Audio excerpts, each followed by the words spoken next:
about 130 people register. So, all right. All right. Hi, all you cool cats and kittens. This is the launch for the Google Educator group of South Louisiana. I have May with me. She leads the Google for Education GGs for the entire North America. So I just wanted to pop in and say hello. So hello, May. Yeah. Hey, thanks, Bonnie. And hey, everyone. Probably a few of you who are on this call have probably attended some of the other ones that I've been in. I know our global GEG leaders are also helping out as well. So it's really cool that you guys get the full experience. Oh, I see here on the slide that you guys have all your pictures up there. So yeah, I just wanted to say hi to everyone and really just a huge thanks for everybody who is taking such an initiative to really launch GEGs in all of the regions in North America. I can't say that enough, and I think it's so cool. And just this morning, actually, when I chatted with some folks on my team here at Google and letting them know about GEGs in general and how we're really, reactivating all the GEGs and bringing that back to North America, they were, one, shocked that there's so much interest, and two, just so excited for potentially, what you guys are able to do within your community. So yeah, really just a huge thank you to everyone. And I hope you guys, thanks so much for the kind comments on the side too, but hope you guys have such a great time today. Sorry I have to go. It is my day off, but I want to say hi to Bonnie. You guys are all in such great hands with Bonnie as your leader. So good luck to everyone. And thanks again, Bonnie, for having me on. Oh, thank you, May. Thank you. So I want a huge thanks to go ahead and start off. Huge thanks to all the people in this grid right here. They're all going to be with us today talking about how amazing they are. Judy is in Korea, but she is a serious inspiration to all of us as well. So I'm going to go ahead and get started and we'll meet them as we go. I'm glad everybody's here. I really think this has a lot of potential. And so what we're going to talk about today are like basics, and then we've got some great speakers. I know a lot of you know of Amanda Jones. She's going to be talking about some new with Google. Nikki Laverne's going to be talking about like educator, becoming a Google certified educator. We got Elise talking about some trainer top tips, and then the Abbott and Leslie show for innovator inspiration. So a lot of people though have this question though, what is a GEG? We had May, I keep saying this word, but it's really just a community. It's a crowdsourced community of educators who want to use technology. It's not necessarily just the people who are the best at it, not necessarily the people who are the worst at it. It's just people who want to do better and share with each other, whether it's just in your school or if it's in your district or it's global. So in GEG South Louisiana, we're launching today. We already have some good events planned. But we really just want to empower each other and inspire each other and not make, like a lot of times I'll start on a project and then you find that somebody's done a lot of the work already and I could have started here. And that's what we just want to give everybody a step up. So everybody's not starting from the bottom. Let's build on one another. So the plan is to connect through monthly meetups. I'm going to host a session. Maybe not even necessarily something formal, but we'll have a meetup every month, online sessions. We've already got some good ones planned. Lots of social media. We've got a group for sharing, whatever, use it as a forum. And so we really want to share and learn and collaborate. And I do have this question a lot though, is it just Google? Like I'm not a Google person and that is fine. We're looking for just tech resources in general. This is just a good hub. So if you're good at Edpuzzle, I know there's a guy in the chat that's like Edpuzzle master. Or if you're good at something else, we want to know about it. Or if you have a question about those things, ask. And there is very likely there's somebody in our group that uses that tool. Good thing about Google Educator groups is they can move rapidly because they're based in what is the need, where is the need, and how can we fix it.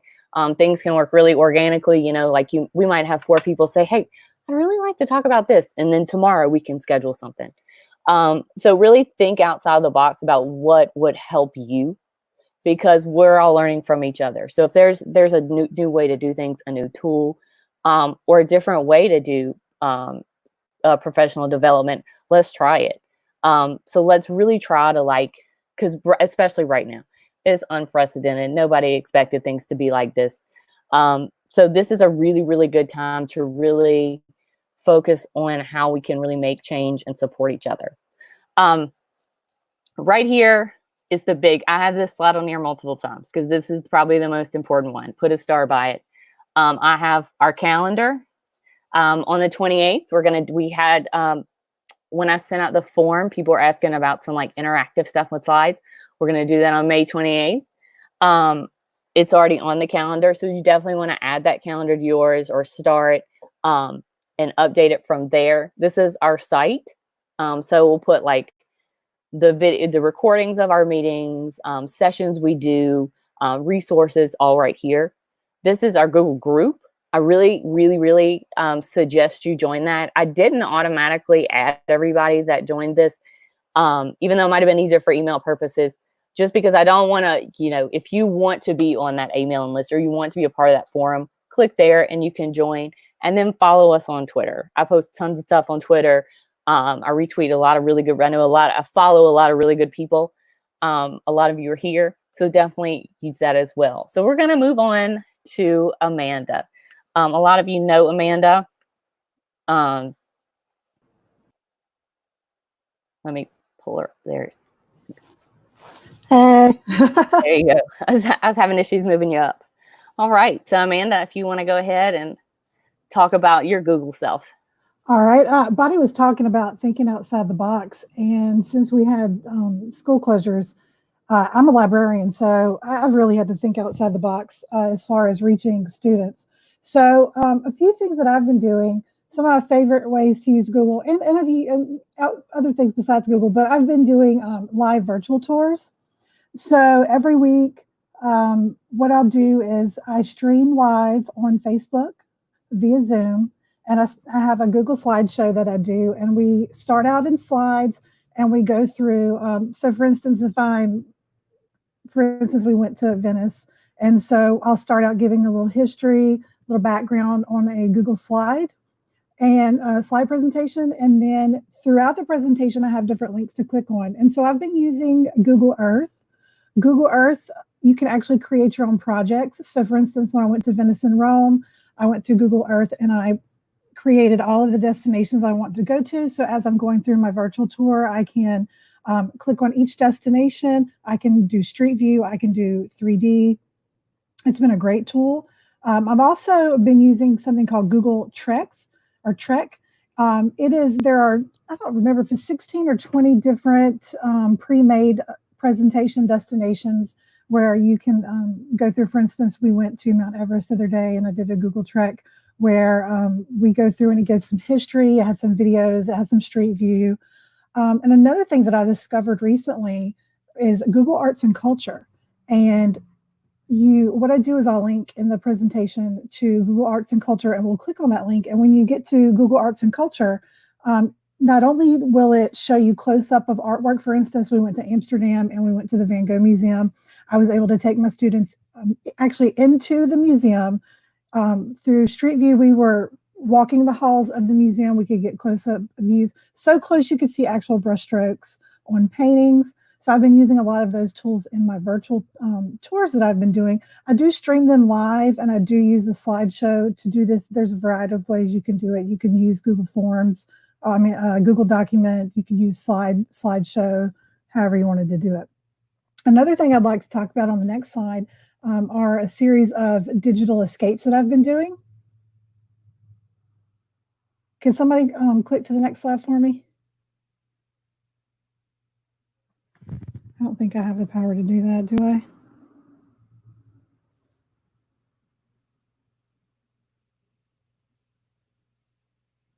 Well, I'm going to talk. There we go. Okay. So something else I've been doing with a good friend of mine, Heather White, who is a Google trainer. She and I have been hosting digital escapes. And what we do is we invite students to a Zoom meeting where we do a virtual digital escape. We lead them through it using a Google form. We have done several of these. We have even put together a webinar series on how to create your own Google how to create your own digital escapes using Google Forms. Now, Heather's the better Google Form expert than I am, but we've been leading students each week using digital escapes through Google Forms. We found some pre-made ones that we have put in a Wakelet for everyone, and we have created our own.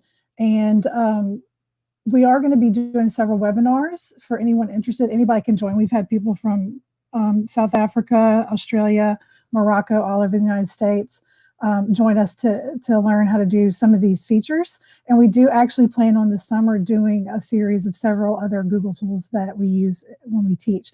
And the last thing I wanted to mention just real quickly is that on the next slide, I have 2 Girls Who Code clubs in my library. And Girls Who Code is an excellent organization, and they provide a completely free curriculum. But I also often choose to use Google CS first with my students when I do the club, because they also offer a completely free curriculum. I like Google CS first because you can order and print different supplies. They have everything laid out for you. You can connect to standards, and pretty much any subject area in schools, you can find a project for teaching students coding. So those are just a few of the ways I wanted to share that I've been using Google. I was using them during school, but then I've been relying pretty heavily on them since we have been distance learning. And that's all I have to say. Thank y'all for having me.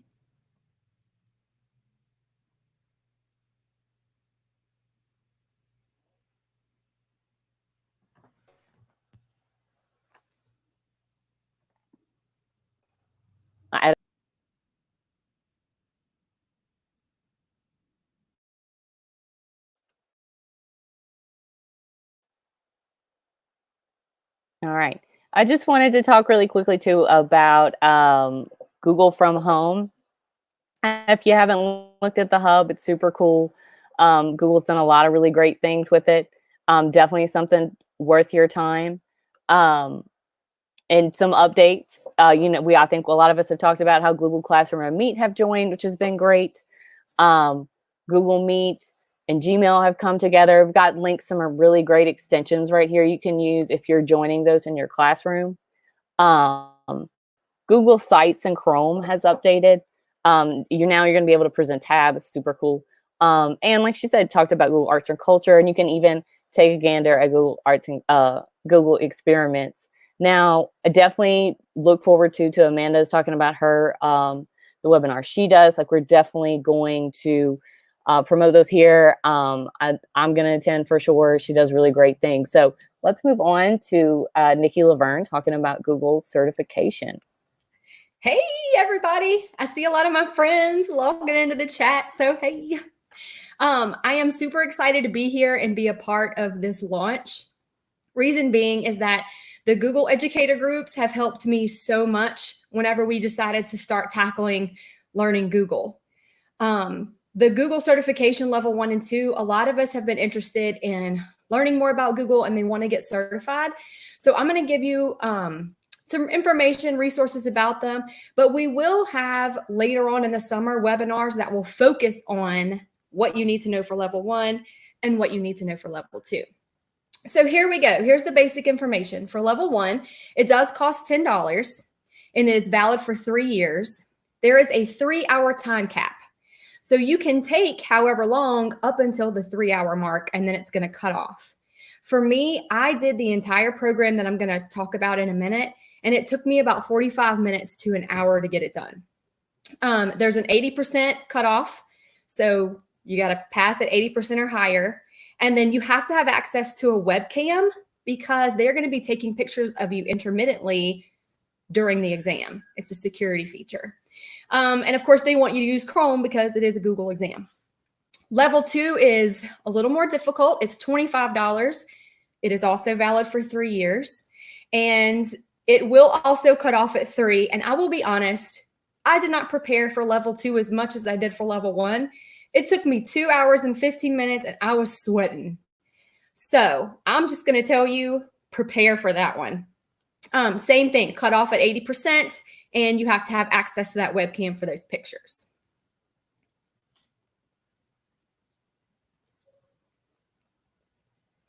Okay, there are multiple levels of certification.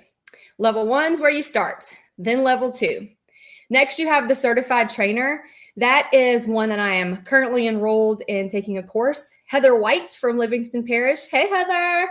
She just got certified as a trainer this week. I am so proud of her because she's like my tutor. She tells me all kinds of stuff. She's amazing. And then next they have the certified innovator. That is my long-term goal. That's my rainbow I'm chasing. I do want to have that eventually. And I'm doing everything I can to make sure that I can accomplish that innovator status.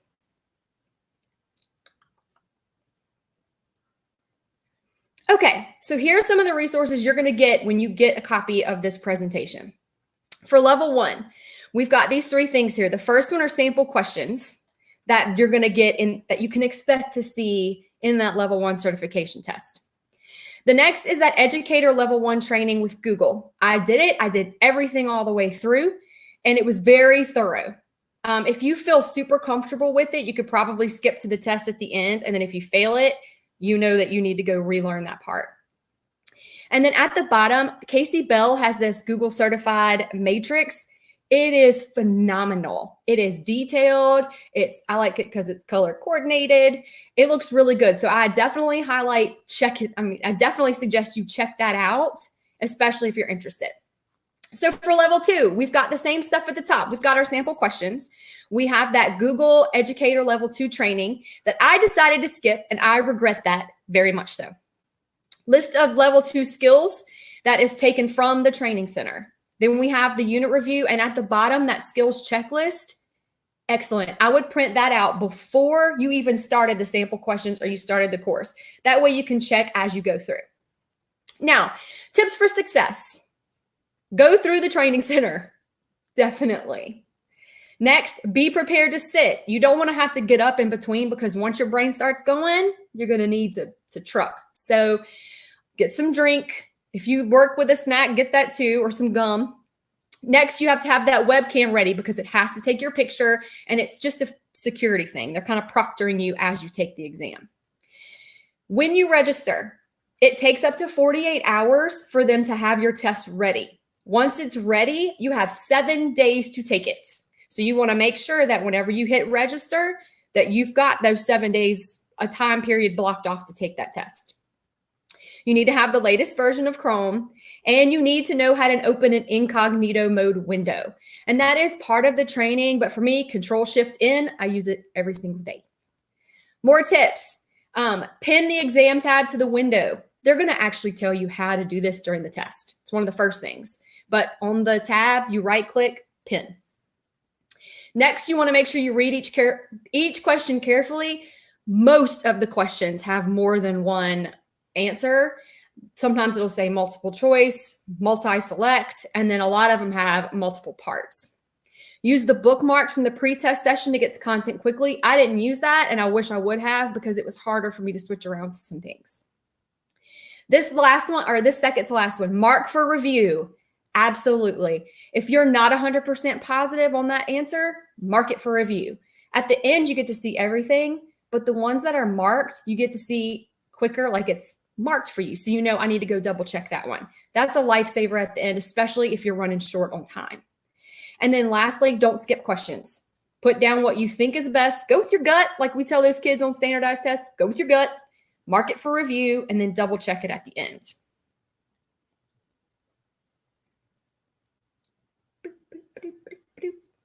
Okay, there's going to be a clock. If you're one of those that's going to panic, set your alarm for 2.5 hours, put a Post-it note over the clock. Don't think about it again. No human's going to score your test. I didn't realize that when I took it, so I was constructing these beautifully written emails. The computer don't care. They're looking for the things that they're looking for. So just do what you got to do. Be done. Your results are immediately available in your email. And it usually has like the building and there's fireworks and it says congratulations. And that can be kind of scary if you're waiting to click, but it'll be there. Don't overthink it. I did. Bonnie kept telling me, Nikki, just calm down and take the test. And I was just freaking out about it. Finally, I just pulled the trigger, registered for the test. And you know what? It wasn't bad. It really wasn't. I'm glad she pushed me into it. And that's what this Google group here is for. We're going to push you, get you out your comfort zone, and we're going to help you succeed with this kind of stuff. Be sure to follow the directions. And whenever you whenever you get it, which you will, flip and celebrate, y'all. You need to be excited that you did something. So let us know. We'll brag all about you. Okay, here's some more resources, and these are fun. So we have these checklists, level 1 and level 2. You click on it, it brings up a checklist of all the skills that you need to know. A hyperdoc. For those of you who don't know what a hyperdoc is, it's just a document, and all of the little things in there are hyperlinked to bring you to a website or a video or something that will help you. They're very informative and very thorough. Next to that is a pacing guide. For those of you who are not like me and just can't pull triggers and you want to set yourself a time period to study, that pacing guide is a 3-week pace guide so that you can know what to study, when to study, how long it's going to take, and when you should register for your test. It's nice and organized for those of you who live like that. And then we have over here this G Suite scenario game. It's really good, and it almost matches those questions exactly. Green is super easy, or the easiest.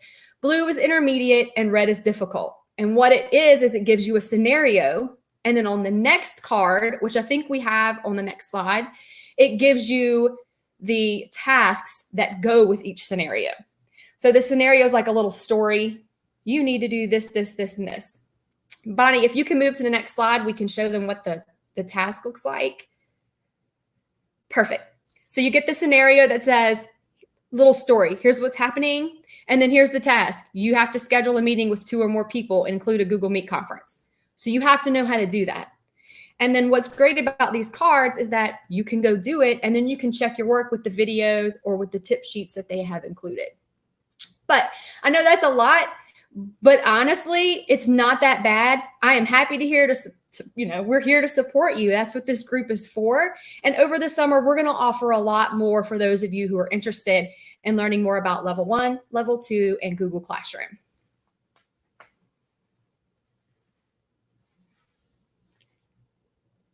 That's it for me. Hema Livingston. Hey! So, hello everyone. My name is Luis Pertus. I am a Google certified just about everything.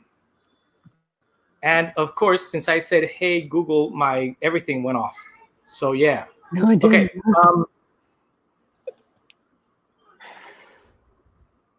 Were you going to say something, Bonnie? Okay, no. Okay, so I'm going to be talking about, I'm a Google certified everything. That means I'm level 1, 2 trainer and certified innovator.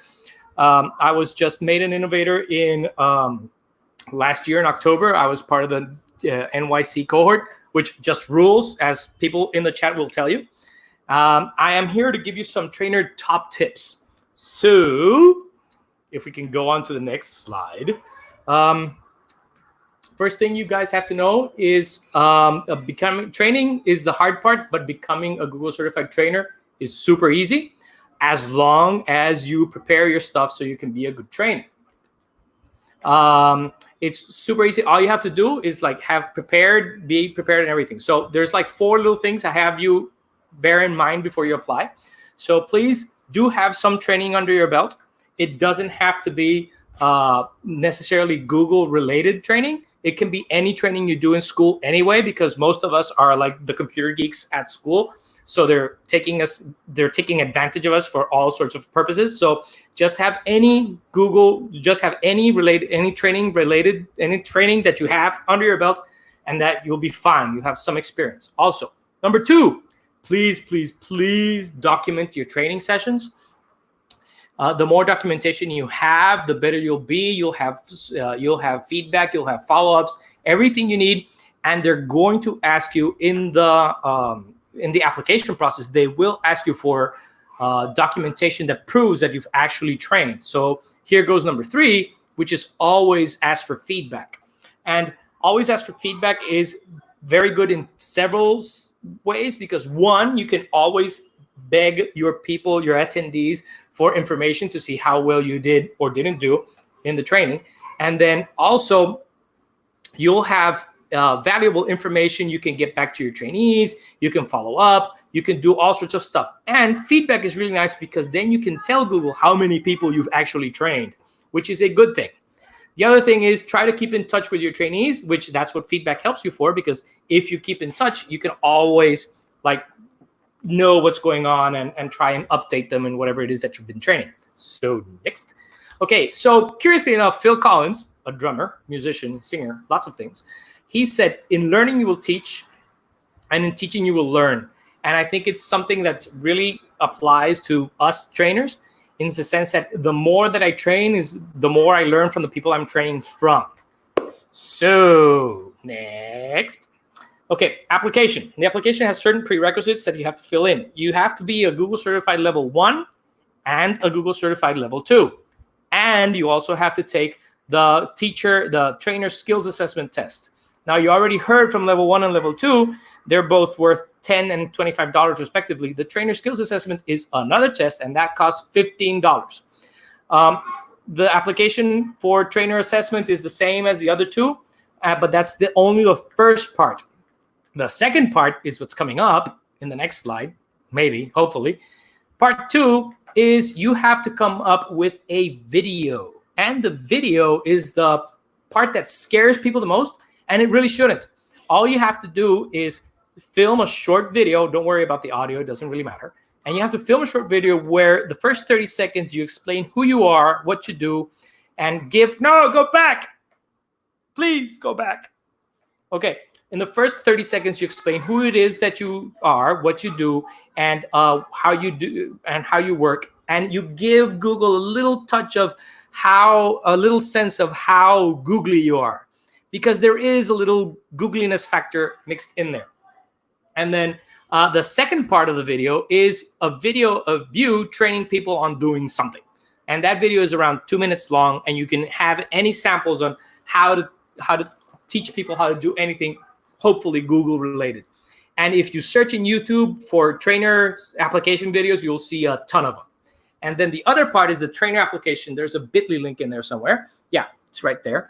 And the trainer application is a lengthy document which you have to fill in with all sorts of information, and all that stuff that I've been telling you about before, about documenting your application, documenting your trainings, evidence of stuff you've done, it all comes into play right there. Because in the application, you'll be asked to talk about your education history, what you do, who you do it with, who you work with, how many people you've trained, how many trainings you've had, and all that sort of things that Google is interested in. Next. And then if you get in, first thing you have to do is celebrate. You'll be very happy with your new badge and put it everywhere. That's the first thing I ever put in my signature, besides like the school stuff. I put in my certified trainer badge. You have to prepare your inbox, because there is such a thing as a Google certified trainer email group, and that thing is impressive. It's a fire hose of information, but it's the most valuable information you'll ever get.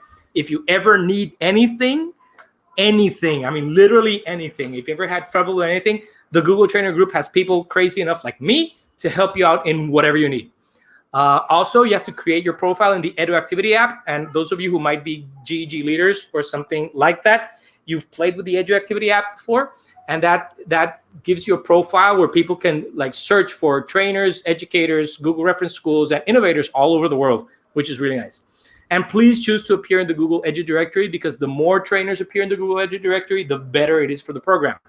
Also, log your trainings. You'll be asked to log at least 12. And for us teachers, we work with teachers every day. If you just sit down and talk for like a good hour and explain something to someone, even if it's only one person, that is valid training. As long as somebody's getting something out of what you did, and even better, if you have some evidence as to what you did, if you have like documents or slides or the result of whatever it is that you were trying to teach the people to do, that will get you valid information. That's really good. And then you have to prepare renew every year. Every year you get like a short quiz about if you're keeping up to date on all the googly stuff. And then also, you can also train other trainers. That's what I'm going to do with Fred soon. Fred is up there talking about how he's so important. Because Fred, who's also a Google NYC Innovator, NYC 19, which is like the best cohort ever, no matter whatever Stephanie Rothstein says, or Stephanie Howell, she's worse. And then it's recommended to keep up to date in Google's Certified Educator Level 1 and 2. They will ask us to keep current in Level 2. But people like me, I'm really picky. I like to do both tests just so I know that the people I'm training are current in whatever it is that's coming up. And since Google moves so fast, the level 1 and 2, which seemed easy for me 3 years ago, it's evolved. I've been keeping up, but it changes. So it's not the same test. And I think that's it for me. Check if there's something new in the next slide, maybe. I forget. Is that it? Am I done? No. I believe that's it.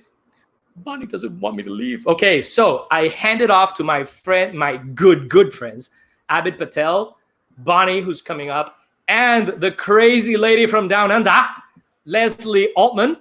She and her Vegemite ways. She'll be talking to you guys. G'day. And Sydney 19. G'day. That's I'm debatable. gonna leave everybody to these two because this is the real show right here. Yeah. Thanks everybody so far. I see a lot of awesome questions in the chat and comments and tons of people. Thanks for coming out to support. So we will let these two entertain you now. Okay. G'day. I'm Leslie Altman. I'm from Down Under in Australia, and we're working together. Abid Patel, where are you from? I keep forgetting. How could you forget where I'm from, Leslie? I'm from majestic London, England, which hosted the best innovator cohort ever, which is London 19, of course. Come, let's take it away. This is Innovator. Here we go. Yes. So we, Abid and I, even though we went to different academies, we became innovators last year, 2019, and the application for me was a bit daunting because there seemed to be a lot of information that I had to put in, and then I'd think, I've got it, I've nailed this is great, and then I found out that you had to put a Kondo Marie method into all of the work because, give me a space and I'll fill it. And we had to get it down to about 130 characters, I think. Was it words or characters? I don't know. But it was really a very cleansing experience to go through and analyze, what you've been doing and what you want to do and setting up your challenge. So how did you go with it, Abid? Basically just... my innovator story was quite interesting. I was signposted to Innovator back in early 2019. I was at the BET show, and Dean Stokes, who is the lead, the Google for Education lead for Europe, Middle East, and Africa, signposted me to apply for Innovator. And I remember saying to him, you know what, Innovator, really? Am I eligible for that? I'm not a teacher, I'm just, the IT guy. And can I apply for this? And he's like, yeah, you of all people need to apply for this. All you need to be is level 2 certified. He goes, you are level 2, aren't you? And I said to him, no, I don't have any Google certifications whatsoever. And he was like, get your backside home this evening. Here's a code.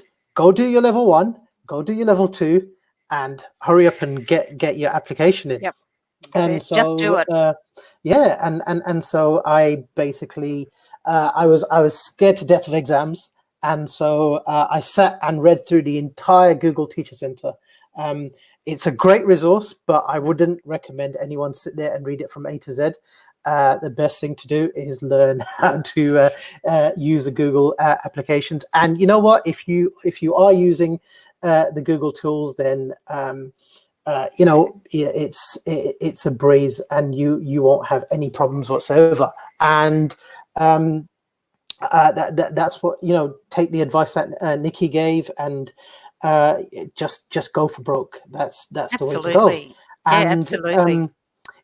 We've just listed the process of Innovator there. The every single step that you see there, every single bullet point it's just, you think application, it's just filling out a form, passport form and, social security form and all of that stuff. No, even the application process in itself, it has a level of specialty around it, going through the application process, it asks you to interview a member of a staff in your school, someone who's experiencing the problem that then the challenge that you want to address, and that entire process. And one thing that we always say to anyone who's a new hopeful for Innovator is definitely reach out to the Google Certified Innovator community on Twitter. It is such a helpful community. Absolutely. More than I would have sunk if I hadn't been able to reach out to anybody, because my boss said to me, there's something interesting going on down in Sydney in May. That was last year. And I said, oh, and he said, it's at Google headquarters. And I said, oh, really? So I checked it out and I had a look. I said, that is Google Innovator, like that Starve the Lizards. I can't do that. But when I got through the application process, I really needed to be able to reach out and ask people, and it made me move out of my comfort zone, because I like just doing things myself, just pottering along. But I realized how important, as Abed said, is to be able to reach out and develop that connection with other people. And then the announcement came.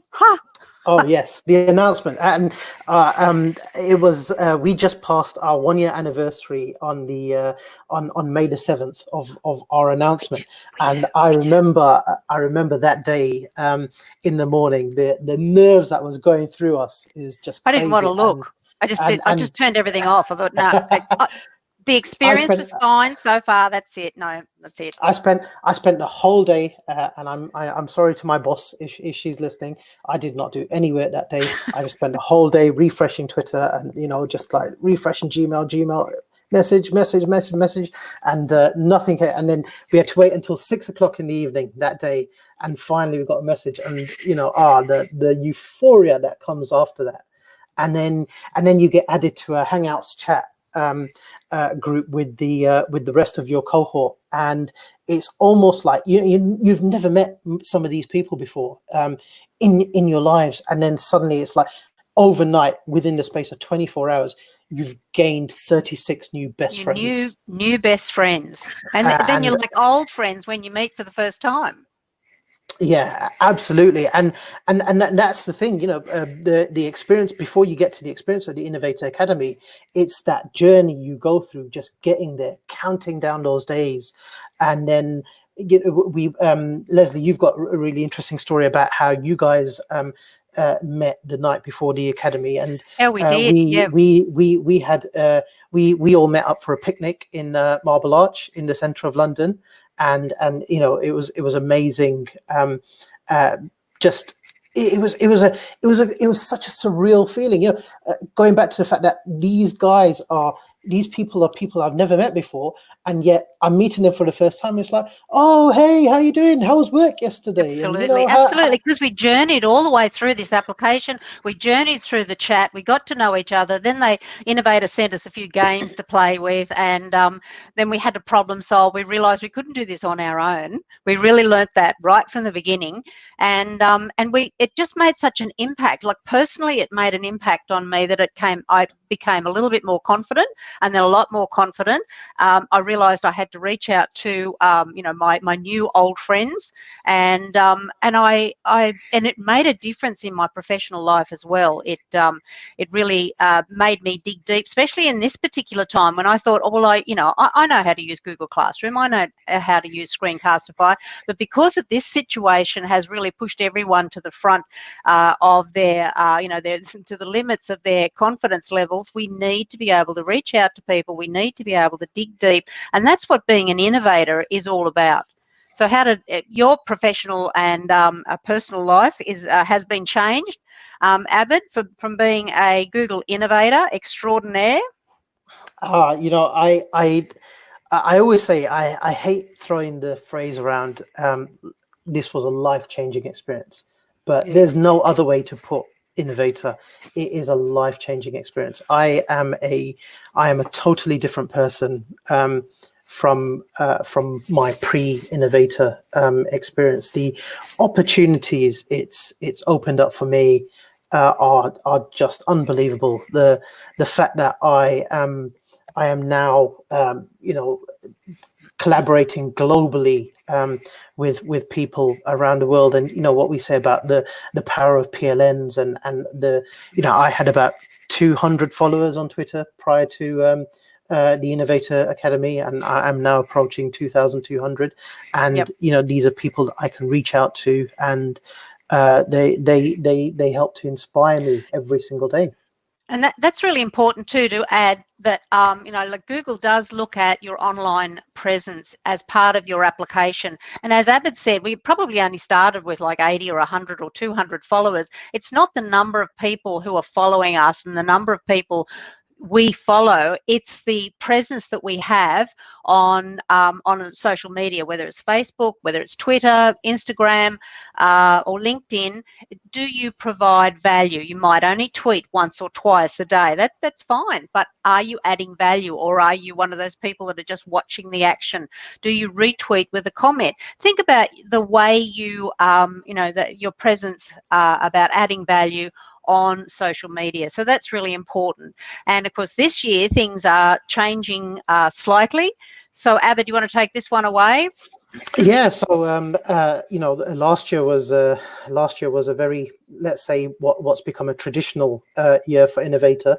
So we had quite a few cohorts. We had the English speaking ones that you see there: Sydney 19, London 19, Singapore 19, NYC 19, and Sweden 19. And there were some foreign speaking cohorts as well. There was Japan, and there was Brazil as well.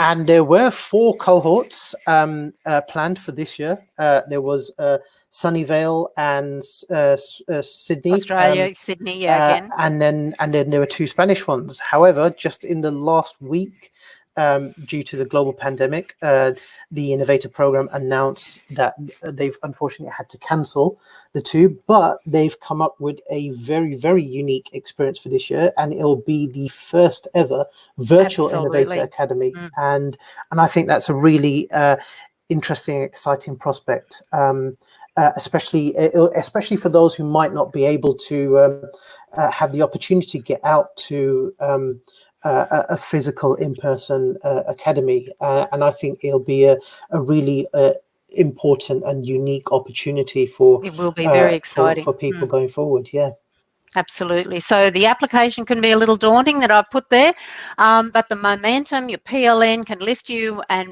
bring you through it. And I love Brene Brown's line in her Dare to Lead book. She writes, "You can't get to courage without rumbling the vulnerability. Embrace the suck." So I think that rumbling the vulnerability, we call that imposter syndrome. You deserve to be there. You are an educator, and you deserve to be there. And it gets a little bit rumbly on the way. So yes, enjoy the journey, and please reach out to anyone here in the chat, or if you're following people in on one of the social media outlets, please reach out. So there's the application. Yes, we need level 2, and the application steps are very well set out on the form. And I think we only had a 60-second video. We had to get it all in 60 seconds. I think now they've got 90 seconds. I could have done with another few seconds.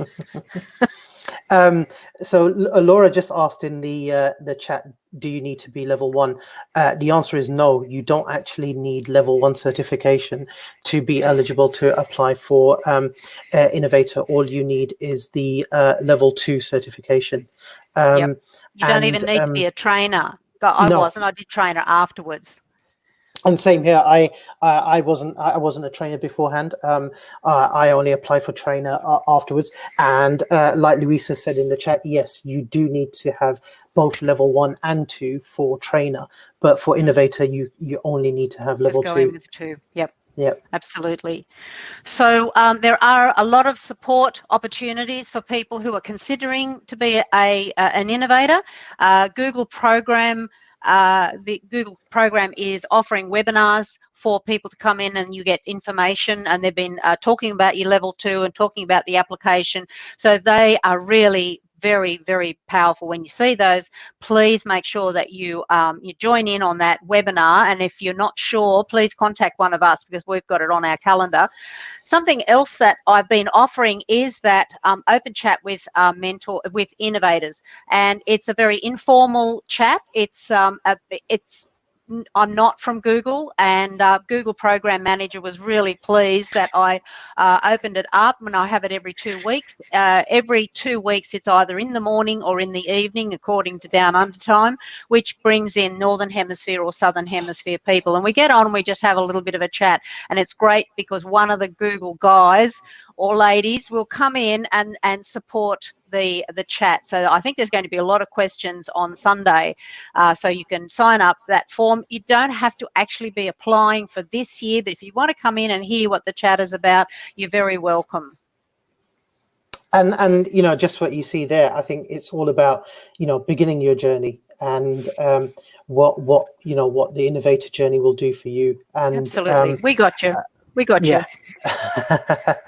And it's definitely you won't find any innovator who couldn't recommend it highly enough. I recommend everyone get their applications in as soon as possible and start your journey. Life changing. I think I've heard that somewhere before. Life changing. Cool. And that's us two, the stars of the show. Yep. Done and dusted. So Bonnie, it's back over to you. All right. Thanks, Bonnie. Hey everybody, thank you guys so much. And we want to kind of circle back. I know we started like, hey, we're going to help you from the grassroots level, and then we're all the way up to innovators. So we're just going to kind of bring Nikki and Amanda and Stephanie, because they're my favorite cheer squad, and they're going to remind you that you can do all of this by yourself. I mean, not by yourself, with us, and that you're not by yourself. So yeah, well, I know a lot of people. So while this has been going on, I've been getting a lot of texts on my phone. Me too. Because our district has not traditionally ever used Google. So our teachers have to start from the beginning. So they don't know how to use Google Classroom, Meet, Slides, anything. And so I wanted to reassure everybody that, start small. We will make sure that we post lots of training information.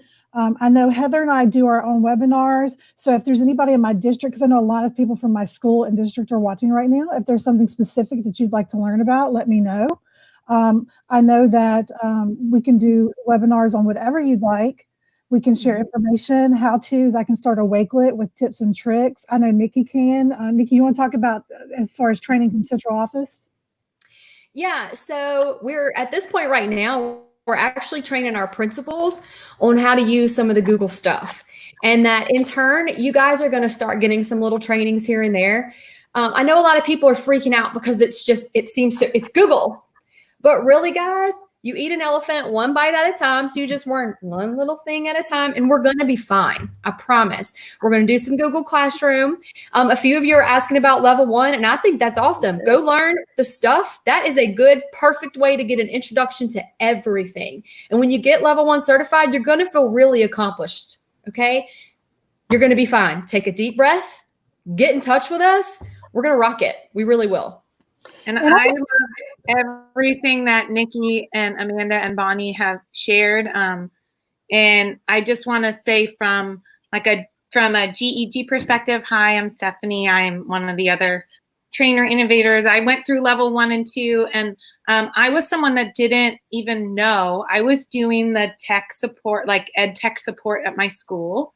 I didn't even know about any of the certifications. So I would say that all of that has propelled a journey for me. And And that the power of a GEG is that it's a group that will help support that journey wherever you are. And it is something that I just launched our GEG. I'm here in California. I didn't have that support when I was starting my own certification process. And so the fact that you have one and that people are saying we're just at the beginning, it's the perfect place to be honest with you, because then you have a whole group here to support you. And I sat there by myself, just reading up on things, taking the tests, and I didn't have a community backing me, cheering me on. I would just like message my family, I earned this, and nobody knew what I was talking about. And then I went for like trainer on my own. I went for innovator on my own. And now all of a sudden I have this giant community where the second that you get something or you're doing something, people are cheering you on. And that's really the power of the group, is that a GEG is there to provide you resources, provide you a cheering section, a PLN, and a group to ask questions to. And I think that South Louisiana is so lucky to have all of these amazing people that are here, and Bonnie spearheading that and bringing in great people to help lead things with her. It's just going to be awesome. So I would just say, keep doing what you're doing, keep asking questions. But really, the reason why Bonnie included all of the people that she did is so that no matter where you are in your journey, you can be inspired to keep doing more. Agreed. That's why I'm definitely, I know we have a lot of Livingston people, we have a lot of people. I'm in EBR, and we've been Google for about 5 years. And and I see a lot of people in the chat, and I'm so proud. We have, but like, I definitely want to build that, like we have this hub, and I want to help other people. My daughter's in school in Livingston Parish, so I really need all of her teachers, because she's going to show up asking you questions about Google Trek. And my apologies in advance. So she's in 3rd grade, but it definitely and like Amanda said, and I thought it was the greatest point, and I was like in the background getting excited, but like, we're going to do this. Like, when we're just all going to do this together, we might be having a meeting. It might be 4 of us, and you're like, oh, hey, how do you do this? Doesn't matter. Like, we're all in this together. You are now in the Google Educator Club of whether you like it or not, you're in. So moving back, we just want to wrap up. And I'm not sure we'll talk about, we did start one other GEG, that I'm a member of, that like we are in our region, and I am here, and like, if one day we can ever all get in the same place again, I'd like to have, trainings here and stuff, and we'll do a boot camp on a Saturday or whatever we need. But we also have a global GEG that has kind of erupted into something amazing. So I'm going to share my screen.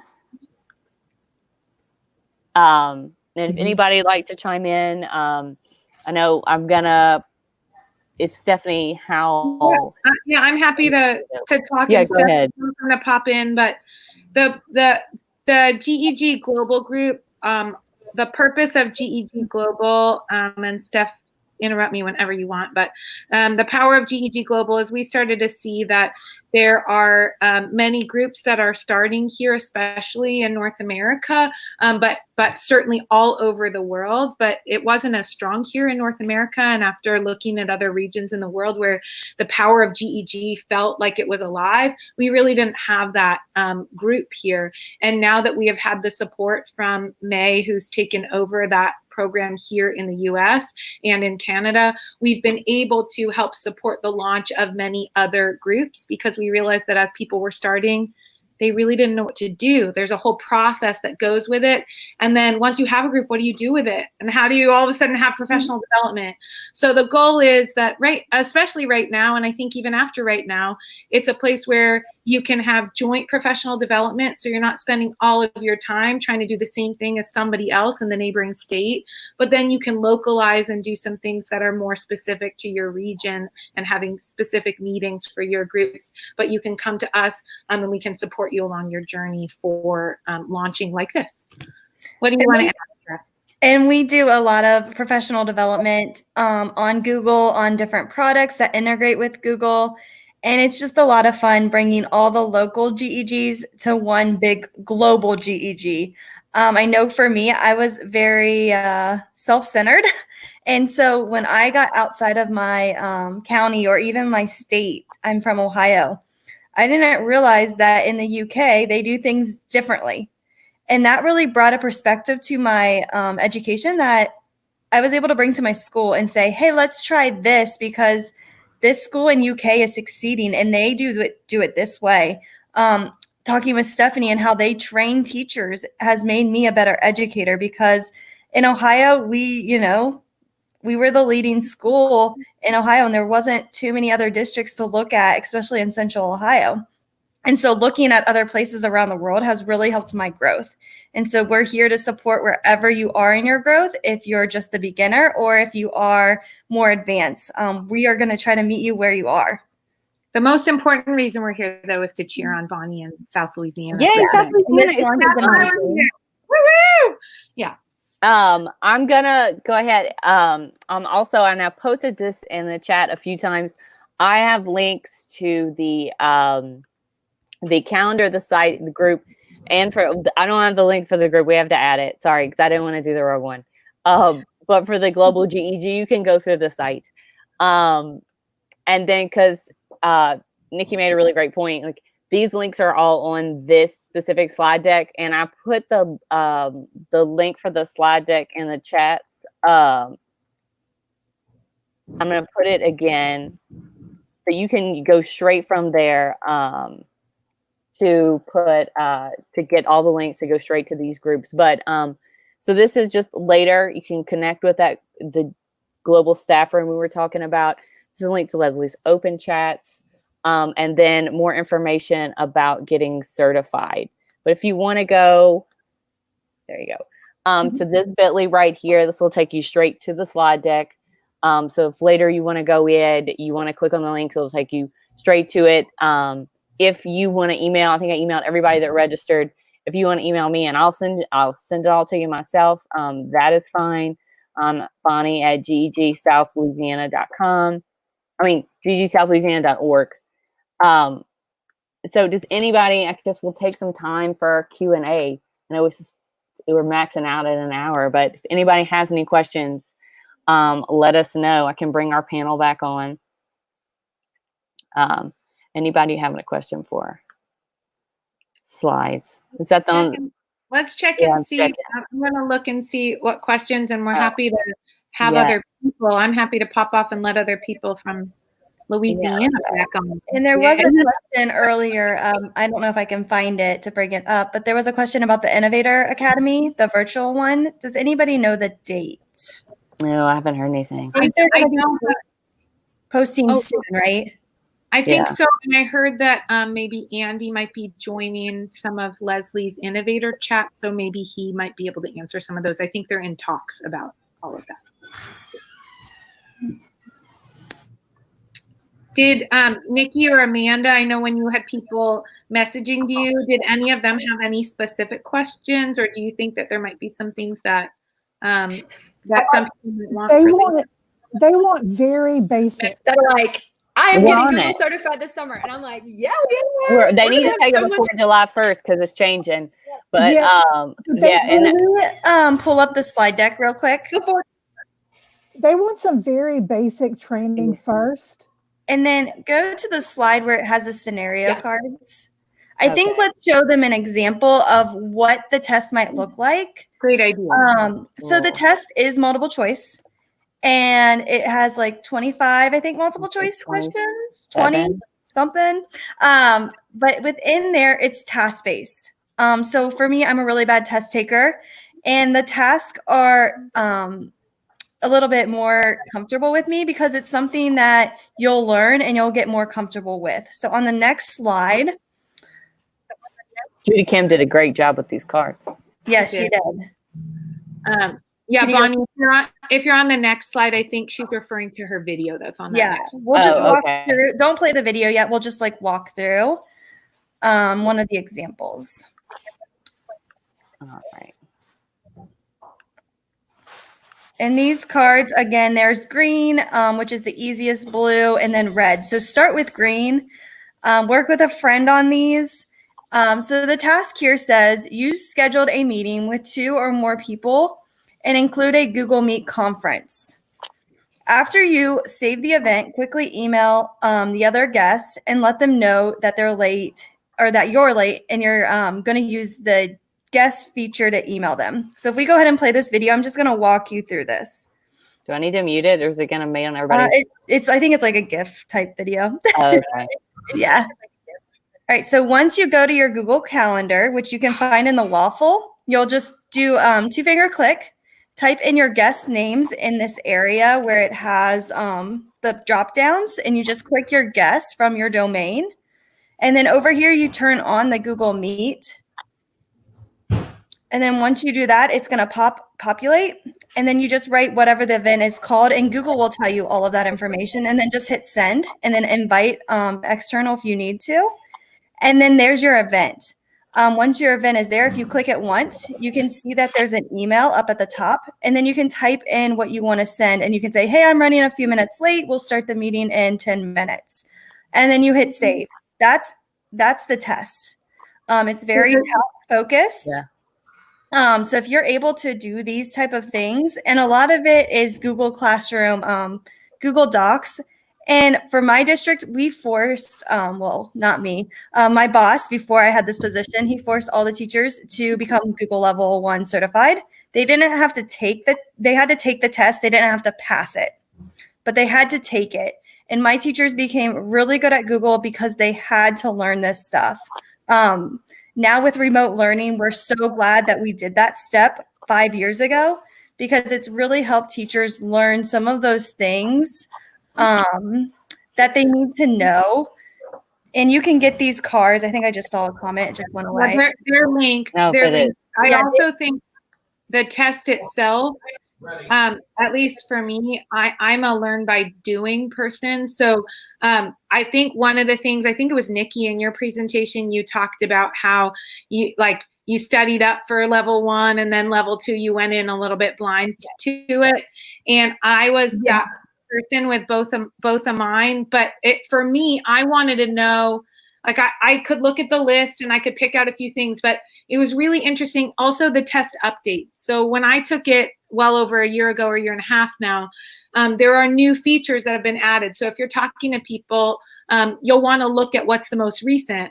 And I would say it's also helped me to look at those lists to alert me as to things. Even now, there are things that keep coming out that I'm like, oh, I didn't realize that, and I think that some of us are more proficient with certain aspects. Like maybe you're always using sheets, maybe you're a science teacher and you're always using pivot tables. But for me, that wasn't part of what I was ever doing. So there were just certain tasks that it would ask of me that I'm like, I've never heard of that. That's good to know. And once I knew it, I started to use it more. So I think for me, the test actually alerted me to stuff. It asked me questions about making a YouTube playlist. And I wasn't used to doing that in my classroom, to be honest. And then it started to make me think, maybe there's more I could be doing.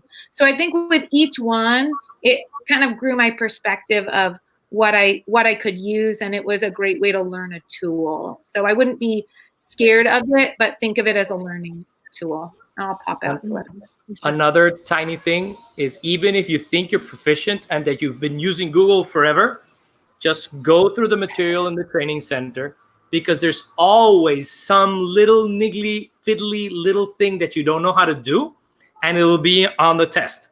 Trust me. YouTube playlists are a pain. And in the training material, it's one thing, and in the exam, it's with real YouTube and it's not the same. And little niggly stuff like that you normally don't play around with much, it's stuff that will catch you and it'll eat into your time. Out of those 3 hours that you have to take, there will be something that'll bug you. So just go through the materials, go through all the training materials. It's not that long, it's not that hard. It's just review your stuff so you're really sure that you've got everything down pat. And that's like the only thing I tell my people all the time. Also, right now with the whole COVID thing, I know 3 hours with silence and quiet is near impossible. So good luck. We have a question in the chat. Also, Nikki, real quick, can we go back on the slide deck? Well, I'll take this off. Yeah. But Just real Nikki, quick. after there's a question for you, okay? If you notice, there's checklists too. There was a comment that was up on the screen before Luis got off. And and it was talking about they don't know sheets. Start with what you don't know and then move to what more is familiar, or kind of go in and out. But use these checklists and use what you already know to make your learning a little bit easier too. And I mean, I definitely think like, you know, like I've done boot camps where we did all the tools in 2 days, and that, you know, that has its place, but also, you know, like maybe having a series where if you know sheets and docs, but you don't have to on this day, but this day we'll be covering, you know, 2 things that you're not familiar with. So there are lots of different ways we can reach it. And the answer is always a spreadsheet. That's the best. This is the best all day, because it is. But this is just a small group to support you. Like, I mean, and that's what the GEG is. We have all these different people at all these different levels trying to just figure out this education game. So Nikki, this question came in directed at you. What changes do you see in the near future to bridge the gap and increase online learning with kids? I've been wondering how I can be a part of these changes, from Laura. All right, Laura. I'm about to say Global GEG over here is like grid view. Let's view. Going deep here, Nikki. Here we go. We're all listening for this answer. The federal government has given all school districts money to spend on preparing to go home again for the next school year. Most of them are spending the money on devices. Some are spending it on trying to increase internet access, but they are preparing us to do this again next year. So the odds of us having to go home again are high. So what my suggestion for all the teachers is, spend your summer getting ready and getting comfortable. So on the first day of school, you introduce these kids to all of these things. So if and when we do go home, it's a smooth transition. And what you can do to help be a part of this is to encourage the rest of your staff, because they're going to be scared. It's not easy to change everything you've been doing over a summer, but, you know, encourage them, be their cheerleader. We do have this. It's not hard. It's just, you gotta start. That's the hard part. Do you agree? Do you have anything else you want to add, Amanda, maybe? Just, I think people are still a little concerned that they have to go from 0 to innovator. And they just they just need to realize we can start with Google level 1. Some are even nervous about level 1. There's a 0.5. There's a 0.5. We're there. Yeah. Look, this Google group is going to help everybody get exactly. Dip a toe in the water. You're going to be fine. We have something for everybody. Yeah. Something for everybody. I would totally agree. At our school, anyway, the way that we've been talking to our teachers about it is, a lot of it is a shift in mindset, though, right? Like, I think that there's a fear. We have so many people who are like, I just want it to go back to, quote, normal. I just want to go back, and I just want to be able to do what I did before. And to be able to almost like, it's like, I don't want to break somebody's heart, but the world has changed, right? And so I have to, oh, bless your heart. It's not going back. I have to learn in my own way to change with it. And so with that, I'm helping. I think for myself, I'm in the classroom and out part-time. So for my own classes, I have to build it. I have to think about how am I building it if I wasn't there with them. And then I consider the time together icing on the cake. Like, I have to re-envision what that will look like for next year so that I can move forward and I can handle it at any point in time. And I think that's just hard when we get into a groove and we feel good as teachers and we feel like we know what we're doing, and then you're just throwing a curveball. So these are like, it's the biggest curveball I've ever had in my whole life. But I think if we can handle this one, like, you can handle passing a level 1 test if you can handle teaching. I know. Yeah. Oh yeah, that's a good question. I have been meaning to follow up with her. I asked about this. Okay. So the question was, I have an after school club and my kids were studying to take it for students. I had a group that was doing that at my school too. And they never took the test. So I wrote to the people in charge of it. May connected me with their office and they told me that they're writing me back. So they wrote me, but said that all of those, the parameters are still being worked out, because as of right now, you have to be in a room together with, you know, there's like moderators and people. So I was just at that same place, Tyler, where I had my students, I was so excited. This was going to be the first time we ever did the exam, and I was ready to go. And we can't do it as of right now. As soon as I get word from that office, I'm going to post it to all the GEG groups, and I'll make sure that South Louisiana gets to know that. Got it. Yeah, and that's a great point, though, that those kids were prepared for this, this experience, because they had, prepped in this way. And that's definitely something for everybody. If you don't know now, like Google is offering a kids version of Google certification. So that's something you can think about for next year. You have nothing you have to jump in on. Over the age of 13. Yeah, it's a new thing, and so some people were prepping for it, and I definitely think it's definitely something we will talk about in the future in here, because and it's really cool for kids to have a badge themselves.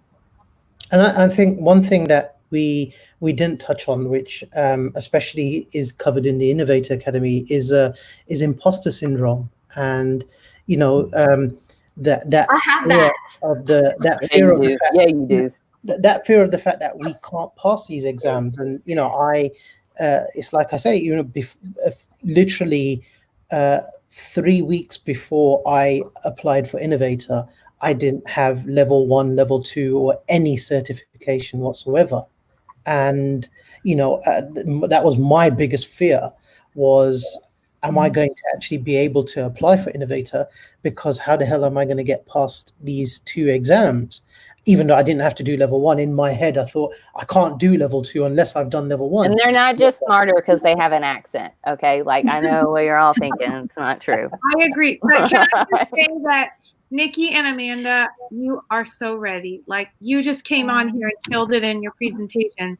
And I would just say, if you're bold enough to do this, that's going out to a global audience, you're ready. You're fine. Oh, I've been hosting my own webinar. You're totally fine. Yeah, I know. Everybody's like, do we need to practice? I was like, everybody in this group I'm the one who needs to practice. But for real, I think what Abbott is saying is true. Every person feels that way. And I was sitting next to people in the Innovator cohort that I'm like, they have hundreds of thousands of followers on this, and I don't even have anything even set up. I don't have any of that. But I think the thing that I took away is you are the only you, and they pick you because you're you. So stop trying to be other people. Just be you. Kill it as yourself and go for it. And then if you are your genuine self, you will continue to learn and grow from all of the other people being themselves. And that's all we can ask of our students and our staff. And there's an Abbott. I don't need to be Abbott. He's great at being him, and I can be me and be great too. But we're gonna help everybody here. I think it's gonna be great. I'm so excited. I'm so excited. I've been Me too. okay, once the launch gets over, then I'm gonna do this. And now in my head, I'm like, I have 15 million things I want to get done now, because this has been lovely. And I think everybody that came and everybody that talked, great. It's a lot of work in the back. If Amanda apply, I'm gonna make a cute little banner for them. If we have to do this in a virtual way, we'll do a little celebration. Okay. Yeah, we will. Yeah, we will. So excited for you, Bonnie. You rocked it. Do you have any more that you I think it went really well. So you're just wrapping up. You can find all the information for everything I talked about. The slide deck is right here. It's got all the links for all our social media. I'll be reaching out. I'll probably follow up with most of the people. We have a comment from David Richards to talk about how we need to help parents as well.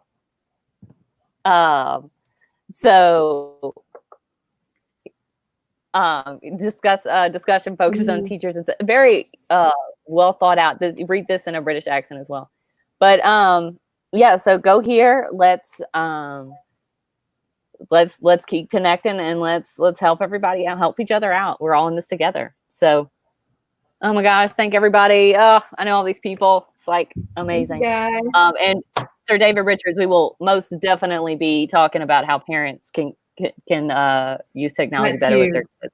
Yeah. So funny. All right. Well, thank you guys. I will talk to everybody soon. Bye, everybody. Thank you.